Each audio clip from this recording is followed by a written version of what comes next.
আসসালামু আলাইকুম রহমতুল্লাহি বারাকাতুহু। সম্মানিত দর্শকবৃন্দ, আশা করি সকলে ভালো আছেন। আলহামদুলিল্লাহ, আমিও আল্লাহর অশেষ মেহেরবানিতে অনেক ভালো আছি এবং সুস্থ আছি। আজকে আপনাদেরকে জানাবো যে আমরা রমজান মাস অতিবাহিত করার পর নতুন একটা মাসের মধ্যে সম্পৃক্ত হয়েছি, জড়িত হয়েছি। যে মাসের মধ্যে একটা আমল রয়েছে, যদি আপনি আমল করতে পারি, আল্লাহ রাব্বুল আলামিন আমাকে আপনাকে সারা বছর নফল রোজা রাখার সওয়াব দান করবেন।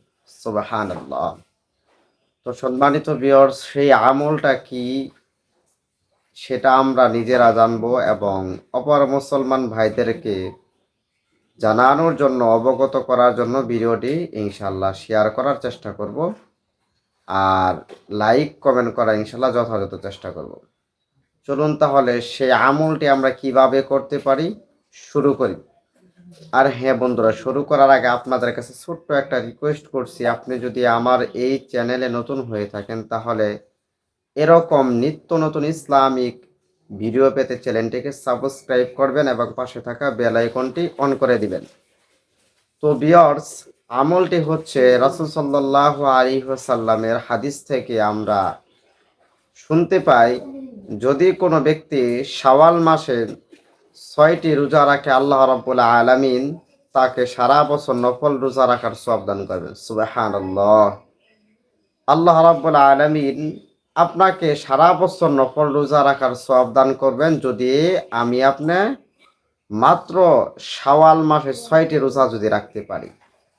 তাহলে আমাদের জন্য এটা একটা সুবর্ণ সুযোগ, অত্যন্ত একটা সুযোগ, যে আমরা তো সারা বছর রোজা রাখার মতো সামর্থ্য রাখি না। আমাদের কিছু কিছু মানুষ আছে যাদের জন্য রমজানের রোজাগুলো রাখা কঠিন হয়ে যায়, কিন্তু সারা বছর রোজা রাখা তো আরো কঠিন হয়ে যাবে। কিন্তু এমন একটা আমল, যে আমল যদি আপনি এই মাসের মধ্যে করতে পারেন, আল্লাহ রাব্বুল আলামিন আমাকে আপনাকে সারা বছর নফল রোজা রাখার সওয়াব দান করবেন।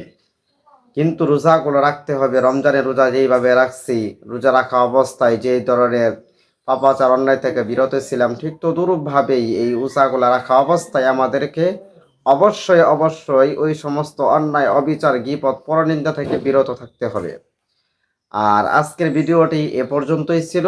আল্লাহ রাব্বুল আলামিন আমাকে সহ সকল মুসলিম উম্মাহকে যেন এই হাদিসের উপর আমল করার তৌফিক দান করেন। আমিন। আসসালামু আলাইকুম ওয়া রাহমাতুল্লাহি ওয়া বারাকাতুহু।